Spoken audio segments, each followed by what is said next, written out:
Senator Bernardi. Thank you, Mr Deputy President. It's quite astounding. There is a Premier whose name dared not be spoken in this chamber, because in 10 minutes we've probably heard the mention of Mike Rann's name twice or maybe 3 times. And there's a good reason. There's a very good reason they don't want to acknowledge Mike Rann, because Mike Rann has been a failed Premier. He has damaged goods, and the Labor Party, and particularly Senator Wortley and Senator McEwen, know it, because it wasn't that long ago when their faction was having a little tete-a-tete in Parliament House in South Australia, and they decided then that they wanted to install Kevin Foley as Premier because they knew that Mike Rann was damaged good and electoral poison. And what have we got? We hear from the Labor Party today all about how important it is for their environmental record. Now, I have to say I'm torn. Because I support climate sceptics because they've got it right more often than this government's got it right. And I also support the Save the Royal Adelaide Hospital because the doctors there know what the South Australian health and welfare of our community needs.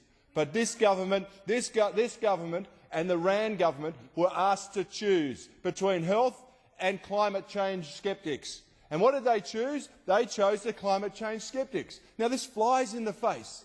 Absolutely flies in the face of their reassertion and constant assertions that climate change is the greatest moral challenge of our time. Let me suggest to you, Mr Deputy President, that when faced with a moral challenge, this government has been exposed again and again and again. It is not only the morals and the choices that the South Australian Premier has made, it is about the morals and the integrity of this government. And you've been left wanting, I would say to Senator Wortley, Mr Deputy President, I would say Senator Wortley and her crew have been left wanting. Their sails have fallen and they are floating becalmed in a sea of guilt and failure. And you know that, Senator Wortley, you know that because the hypocrisy is clear for all to see. Not only has the leader of your government said that climate change is the greatest moral challenge of our time, but even the hapless and failed and deeply unpopular, I don't mean just at his home, I mean the deeply publicly unpopular Mike Rann has said that climate change is something I'm passionate about. Well, we can add that to the list of what Mike Rann is passionate about because we know that's very clear. What we also know is that no one in the Labor Party is passionate about him, because you wanted to get rid of him, Senator Wortley, and your colleagues in South Australia wanted to get rid of him because they know that he's electoral poison. He cannot be trusted, and that's why you don't want to utter his name more than once or twice. You want to go into all your diatribe and your dribble. About what this government or the Rann Labor government has achieved, but the fact is they've achieved very little. And what they have achieved, whatever you say about their commitment to the environment or their commitment to hospitals or their commitment to South Australia, has all been undone because you were forced to make a choice.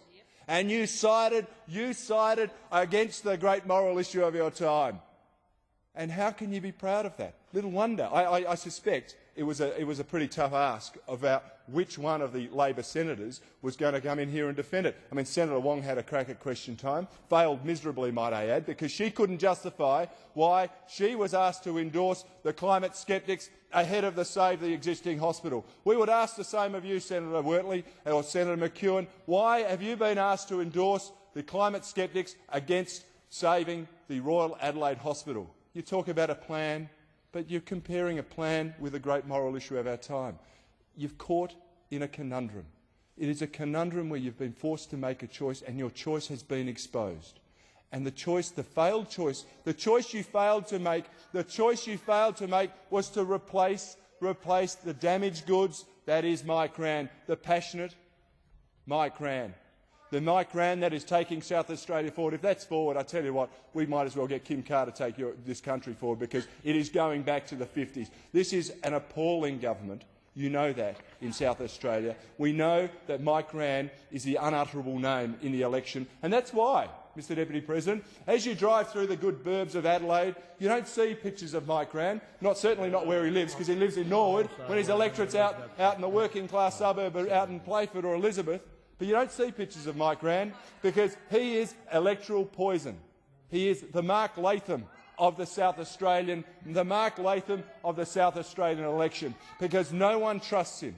No one relies on what he says, and no one can rely on the deeds of the Labor Party because they've been caught caught in their own tautology and nonsense.